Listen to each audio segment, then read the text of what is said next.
Hey there! Welcome to Above the Noise with the Profitability Pathmaker. I'm Christy Wilson, your host, friend, and guide on this exciting journey we're about to embark on together.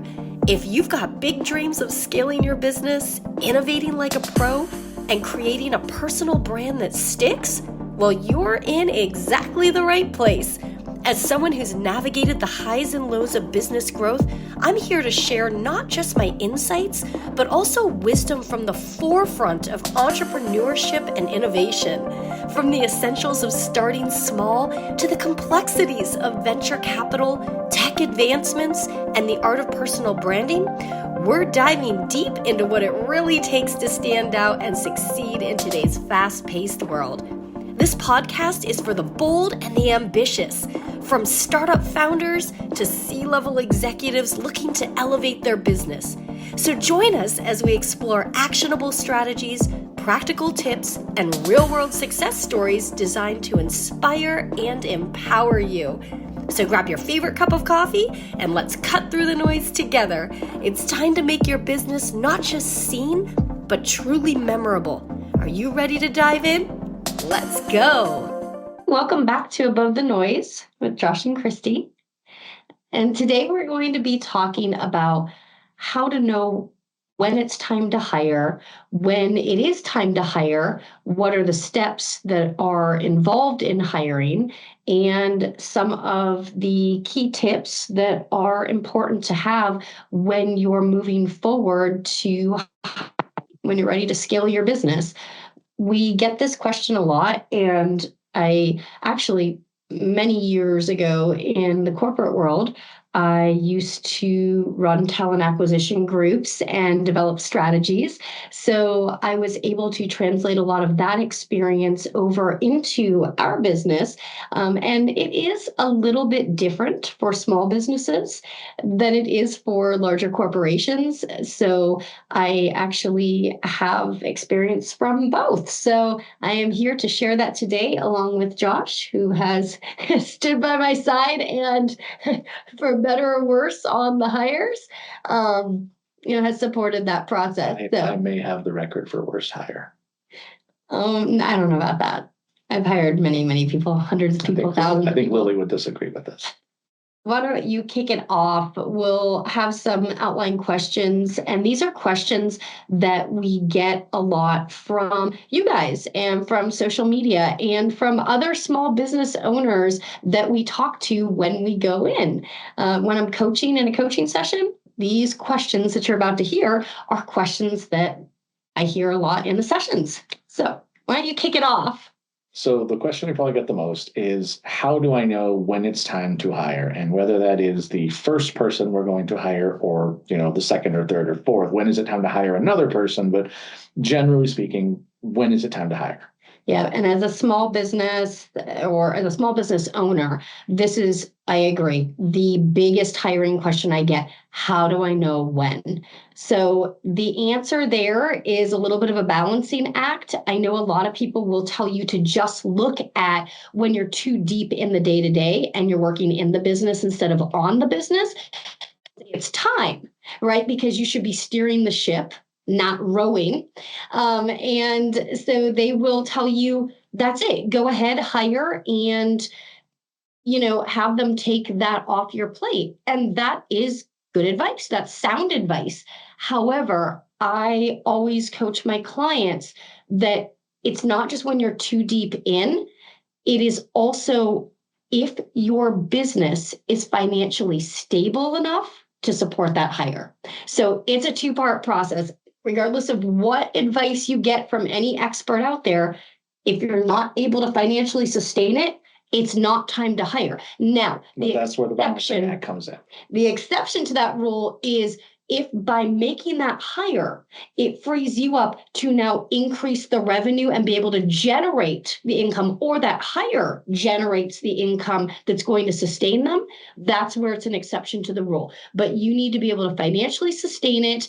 And it's when you're spending more time in the weeds than on the strategy. That's important. If you're buried in day-to-day operations, if you find yourself spending 12 hours a day, 18 hours a day working, yet the need needle isn't moving. You should be working on the strategy, on the growth, on sales, on bringing in more revenue. And if you're not able to do that, then it's probably time to hire as long as you can sustain it financially. A lot of times, another thing is with the IT company, it was when we're missing opportunities. Back in the day, Sleep. yeah, he either doesn't sleep or we're missing out on opportunities. We're having to push clients out 2 and 3 weeks instead of being able to get there in 2 or 3 days. And that's a big deal because that's part of the experience, and you're selling an experience when you're selling a service. And also, people don't want to wait. Patient. I'm impatient. We're impatient people. We want it right now today. I'm disappointed when I have to wait like 3 days for something. So if someone tells me I can be there in 3 weeks, I'm probably calling somebody else up. So if you're missing opportunities, that's another sign. If your quality or the customer experience we just talked about is slipping in any manner and it's starting to suffer because you're spread too thin, it's probably time to onboard someone else. You focus on growth and let them handle that experience. So those are the big signs. I always tell people it is a balancing act. The other thing is, again, back to if you're working 12, 15, 18-hour days and you don't see the needle moving, right? You're stuck. You're spinning your wheels. You're at the same level of revenue and profit. You're overwhelmed and you're losing your passion for what you do. You probably started what you did with a mission, with a passion. And it doesn't mean that you necessarily have to have a passion for exactly what it is you sell, but you have to have a passion for what it does, the outcome, the results. For me, it is being able to see a business owner suddenly, go from down here to up here, right, in their business, scale or open more locations or bring in an extra $100,000 or $500,000 or $1 million in revenue, whatever it is. They have now been able to grow because of the effort in. The other piece for me is our team, being able to build a team using our unique work model of partnering with VR, partnering with organizations to offer career growth opportunities, not jobs, career growth opportunities. They really are coming into our family, our work family, and be able to have a hand in the mission, in the vision, in the transformation that we offer our clients. And so because of that, that fuels me, that drives me, that is my passion. So if you find that you don't have that passion, it's like a drudgery, you're just like, to work anymore, it feels icky, it might be time. So probably the next question we get a lot of is when someone's going to hire, they usually have decided that when they reach that point they're going to hire, they're rushing in. They're in a panic. They waited too long. They need to hire. They're in a hurry and they're rushing into it. And what are those common pitfalls and things to watch out for when you know that you should have done it already and now you're finally doing it? Okay, so rushing to hire is one of the biggest mistakes I see people make when hiring. This is at the corporate level and a solopreneur who's hiring their first hire. It doesn't matter, everything in between. When you are rushing, it can cost you more than just the time you took to hire, to find them, to onboard, to train, but bringing on the wrong person, skipping the due diligence, really even overlooking that cultural fit and that fit within the team, it can derail any progress you've made and completely change the trajectory of your business in a negative fashion. We all know the expression, one bad apple can spoil the whole bunch. And it's true. When you bring in that person who doesn't fit at all, doesn't make any sense, doesn't have the experience, the background, the culture, whatever piece it is that just makes them stick out. And if you were in a hurry to bring them in, you've created yourself a little bit of a mess in the process. So hiring out of desperation, we know that it's really tempting. You're overwhelmed. You just want help. Do you? Right. We've all done that. But hiring out of desperation leads to bringing in the wrong person, someone who doesn't align with your company's values, culture, the long-term vision, and it can actually result in higher turnover, which sounds like not a big deal, but it's a big deal because that's disruption and it's costly to have to source, hire, and train again. And now the person that has come on is only operating at a percent of the speed and efficiency for the first however many months. You're going to have to be on top of that, or somebody is. If it's just you, you're going to have to be managing that process. It's not worth it. Do not skip your due diligence. In a rush, we often skip critical steps like good interviews. We're in such a hurry that it's like a 5-minute interview, good, go, that's fine. Instead of going through the process, interviewing the 4 or 5 people and not hiring the first person that comes along unless they really are an ideal fit, right? If you need to do reference checks, depending on your business, we have people in the IT company that go into other places of business. We have to be careful who we're sending in, right? They're working on cash drawers and POS systems, and the last thing we need is an incident. And also, if they just don't have the necessary skills or experience, you can train to skills and experience, so it's not everything. But if they don't have the aptitude to learn those skills and experience, you're going to be in trouble. A big one is ignoring cultural fit. And I know you're thinking, well, it's just me at this point, or it's just a couple of us, so it's fine. That's not a big deal. But it is a big deal. If this person does not fit within your company culture, meaning they don't align with your company's core values, your mission, everything you're looking to accomplish, it's not going to work out. It's going to cause friction within the team. It's going to reduce your productivity, and it's going to tank your morale. So, big one. Another thing people do when they're rushing is they underestimate what it's going to take to onboard this person without the proper onboarding process. They're not going to be able to integrate right with the team. They're not going to have the support and training they need. They're not going to feel like they're a part of this mission and vision. And ultimately, it's going to lead to turnover or problems within your HR paperwork and your payroll and things like that, and your training, issues with your customers, quality. And then, of course, the other big thing we already touched on was when you're in a rush to hurry up and get some help, you sometimes overlook the financial impact. So bringing on a new hire without fully considering the financial implications can put a strain on the business. You need to have that financial stability to support the salary, the benefits, additional fringe or additional costs that come with that, the onboarding, the training, and you also need to make sure that it doesn't jeopardize anybody else within your team if you have other team members. So that's a big thing to think about. So that's how I'd answer that one. So when you're picking that person to hire, what do you hire first? Do you hire a manager? Do you hire an HR person? Do you hire a steel worker? It all depends on your business, obviously, but how do you decide what that first hire is? So I worked with a lot of startup companies recently, or maybe they're in the early stages, first couple of years, and it's just been them or maybe them and another person. And so this is a common question. When you're starting to build your team, the first hire you make should be someone who can, A, either free up your time, or 2, B, bring in revenue. Ideally both. So how to prioritize? What are you weakest at?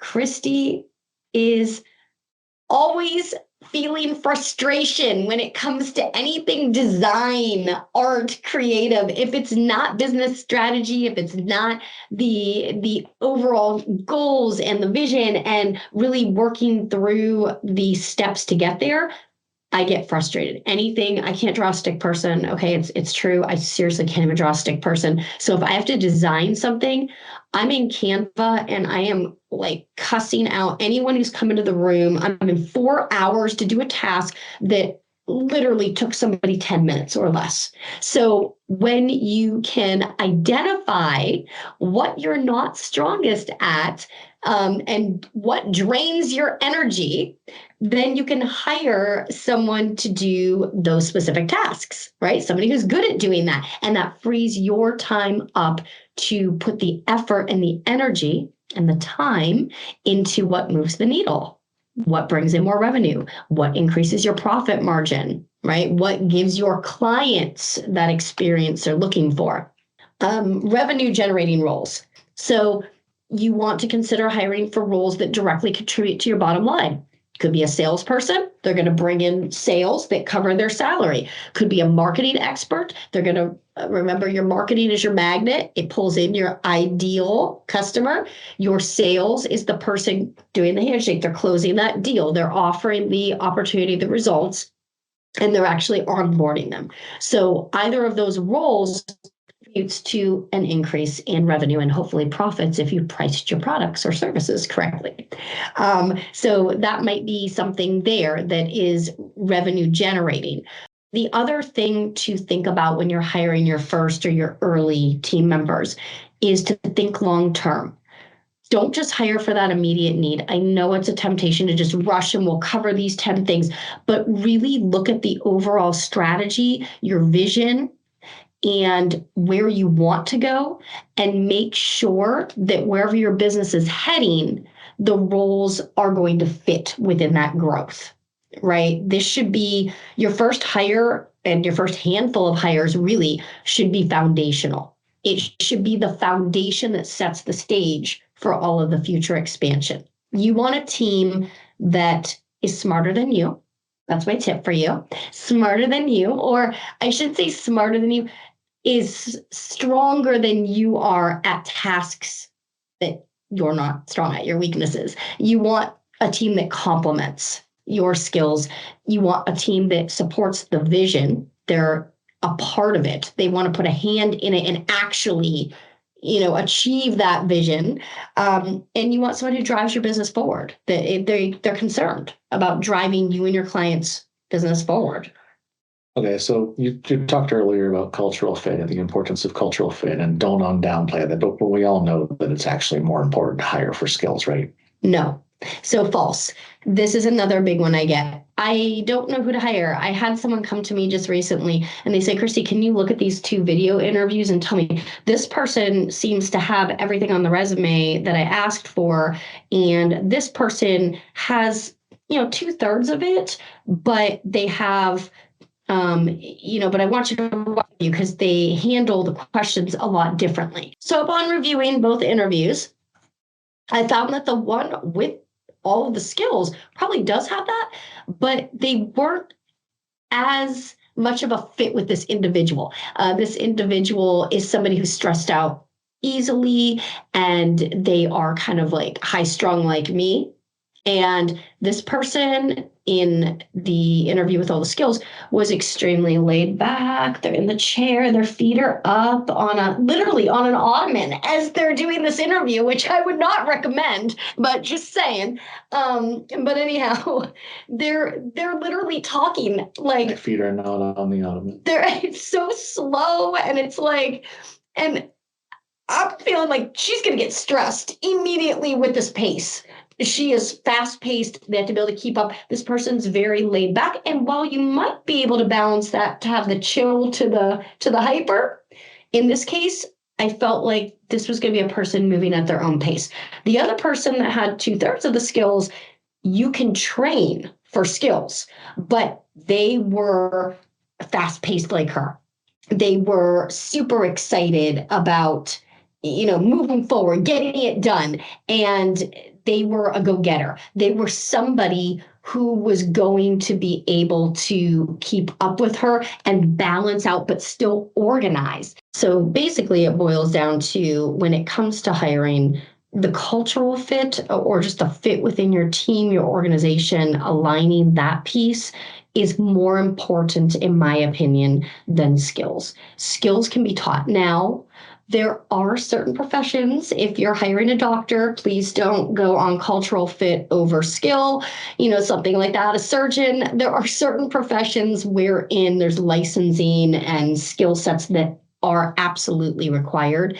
But for the majority of positions that I have placed for it, really, it's they need to skills. have the background. They need It's cultural. Yeah, they need that, they need to have a certain level of skill. Like you're saying, Right. you can't teach a doctor to be a lawyer overnight, but if you're hiring, they need to have the building blocks to become a good cashier. They don't have to already be a good cashier. That's right. They have to have the aptitude to learn it, but I would rather train for skills and bring on the right person that fits within our team, shares our vision, shares our mission, wants to become a true part of that and an extension of our clients.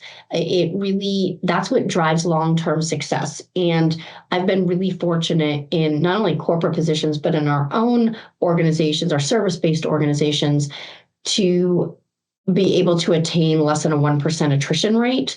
And that is huge for cost, for morale, and just it's an unheard of number. So one of the things that I ensure when I'm hiring is that they're going to be a good long-term cultural fit. They are not going to cause that disruption for the team. And again, while that's a foundation, like Josh said, you shouldn't completely overlook skills. They need to possess the core skills to effectively perform the tasks or have the aptitude to learn. So my favorite question, I think, when is it time to outsource versus in-house? And I think that's my favorite question for obvious reasons, because, I do a lot of outsourcing. We own multiple companies that outsource. The IT company, that's what we do. We come into businesses and we are their IT team. For sales and marketing, for business coaching, that's outsourcing those positions, and it's more economical in those instances for our clients. So I'd say when you're deciding between outsourcing or bringing someone in-house, it's really going to come down to your individual business needs, right? And that's what I tell clients all the time. Just because I'm somebody they outsource to doesn't mean I recommend outsourcing for a client that I work with.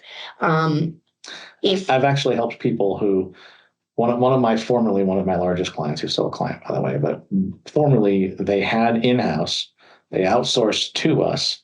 And when they grew large enough, we helped them move it back in-house because it made more sense at that point. So like you said, it's definitely an individual question. So it depends on your business. And this is something I help business owners with, making the decision on what to outsource and what to hire for. And you really want to look at outsourcing as I need a specialized skill or team, but it doesn't require full-time attention.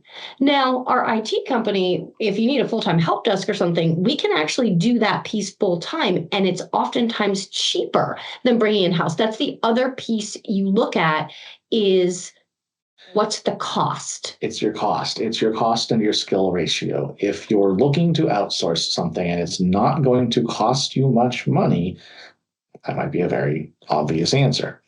If you're looking to outsource something that might cost you a good chunk of money, but you're getting the skills you're not going to get, the IT is a classic example. You can hire an IT person. You can $70,000, $80,000, $100,000 a year, depending upon what exactly you're looking for. Or you can bring in fractional people to just do these pieces. A super fractional cost. So that's what we do. Same with digital marketing. And the other thing with that is sometimes you just want somebody who that's what they do. Our marketing agency, they found that they bring somebody in, well, they can do that full time, but they can't do all the pieces. They're not an ads pro and an SEO pro and a website building pro and a social media growth expert and a videographer. So when you start looking at all the pieces that make up something like digital marketing, it ends up being more economical for that business times to outsource it to a team where they have a specialist. Like I have a specialist who they do websites. And I have one that does SEO, and I have one that does social media management, and I have one that does paid ads. So we have team members that specialize in specific focus areas, but the client only pays us one monthly retainer to do all of that. So that becomes more economical than hiring 2 or 3 people to do that job, or even one person that does it in a mediocre manner. Well, and I think this discussion kind of leads into our next question, and people who struggle with delegation, how do they handle that? And it goes back and forth, I think, with you're talking about delegation, you're talking about outsourcing. If you're going to delegate it to somebody, that's great, as long as that person has the skills to do it. And if they do, that's wonderful. And if you can hire somebody that has those skills, that's wonderful. But somewhere in there, it all kind of blends together. So if you're struggling with delegation, my big saying that I always tell clients, you've got to let it go if you want to grow. It's true. It is a thing. You will never scale your business if you are wearing all the hats and doing all the things. You can do anything. You can learn to do anything, but you can't do everything. And that's like my favorite phrase that I use to almost anybody I speak with, any clients. You've got to let go if you want to grow. You can learn to do anything, but you can't do everything. So change your perspective. Stop thinking that no one can do it like I can, because you're right. Nobody can do it like me. I'm Christy Wilson. I do it Christy Wilson's way. Nobody can do Christy Wilson the same way I can, right? So that mindset, though, of no one can do it like I can, keeps you stuck. You will never grow. You will not scale your business, and you will stay stuck financially as well. Here we go.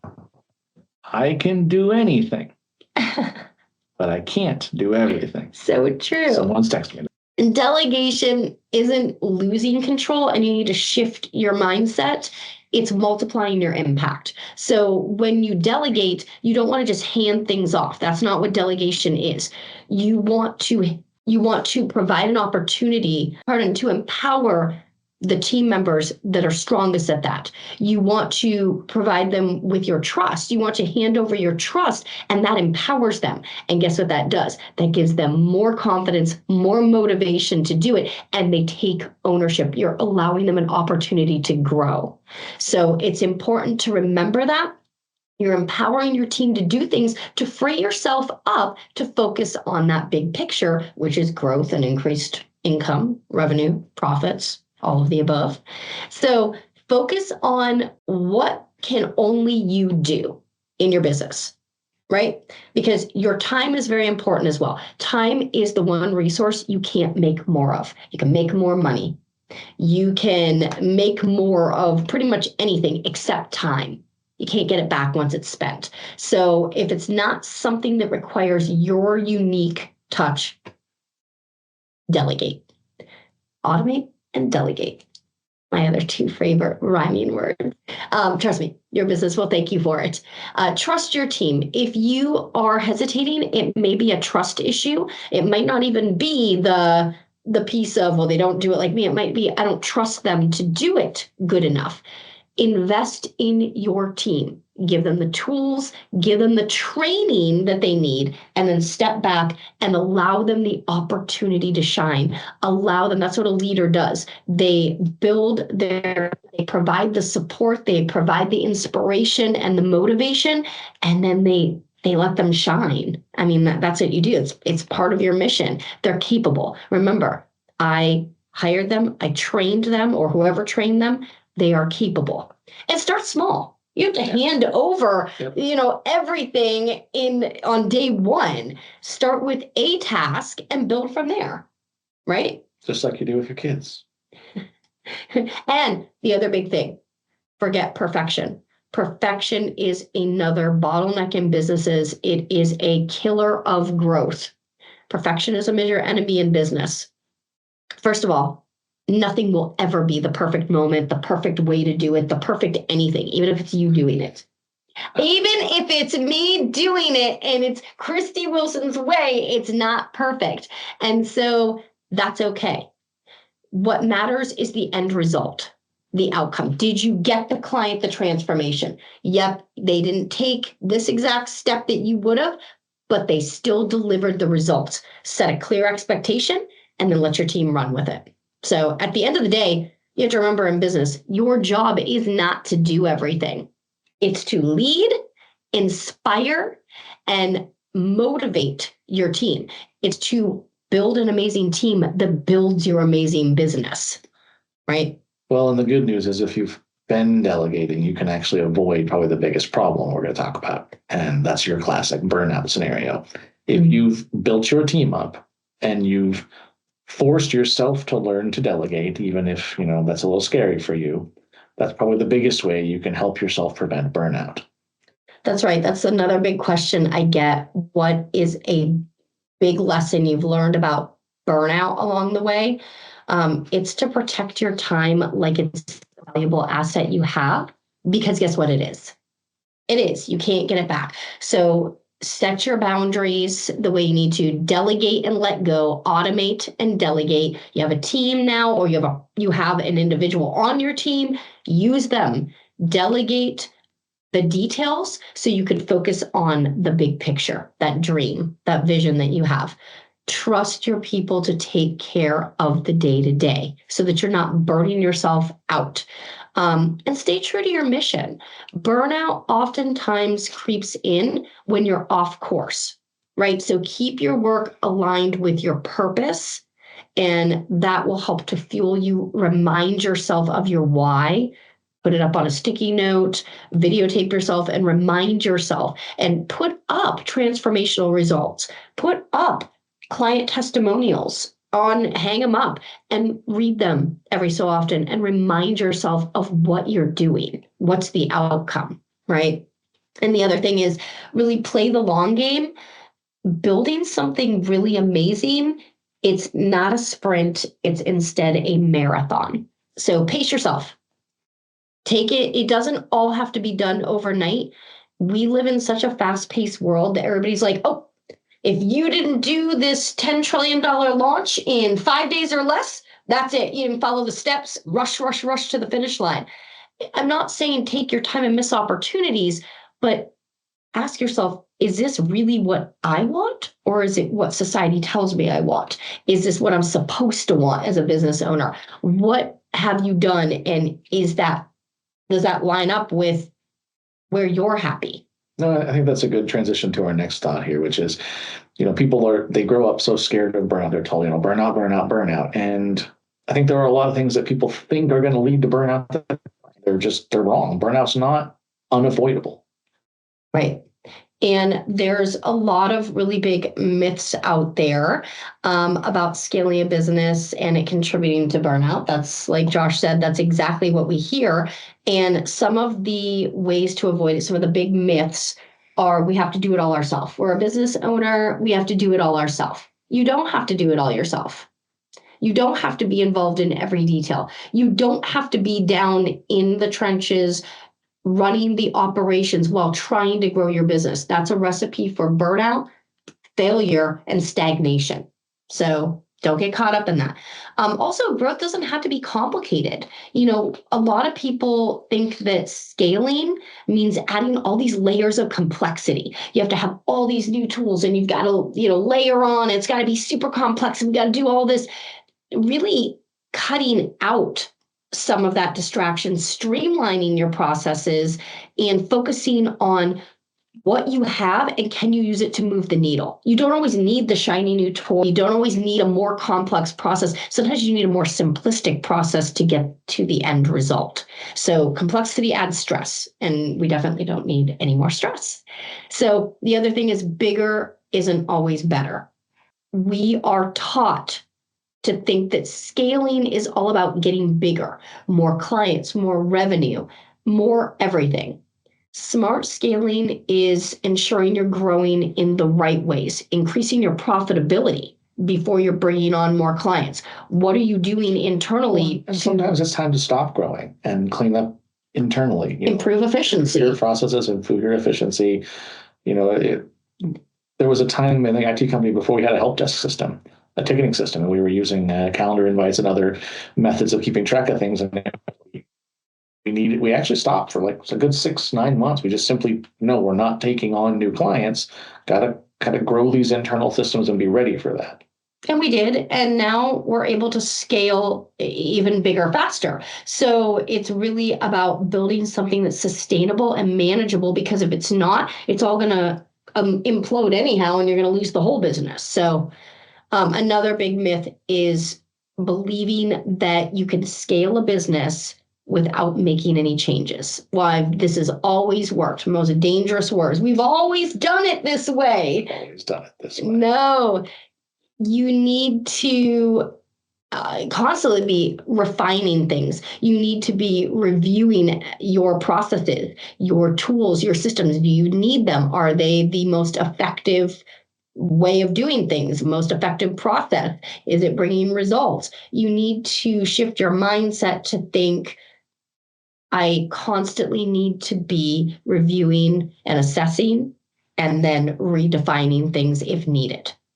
And then again, the big thing is people look at it as a sprint. Everybody is in such a hurry. Well, if you've got to use this framework and it gets you $1 million in the next 10 days, and these things are just a recipe for burnout. And again, it's not sustainable growth. Some things take patience, they take practice. You're not these quick schemes of you're gonna grow by 50,000 followers in 10 days. It sounds too good to be true. It probably is. That is absolutely what I would take away from that. So focus on building a solid team, an amazing team, and they will in turn build your business for you. Keep things simple, grow smart, be ready to pivot and change, and pace yourself at a pace that is comfortable for you, your business, and your team. You also don't want your team to burn out. Okay, so you've been talking for close to 30 minutes. But what's No. important here is that after all of that, you only get to tell somebody one thing. They're ready to hire somebody. If they got to focus on the one thing, what's the one thing to worry about before they hire that next person? And dumb it all down, condense it. I heard everything you said. The one piece of advice I'd give around hiring.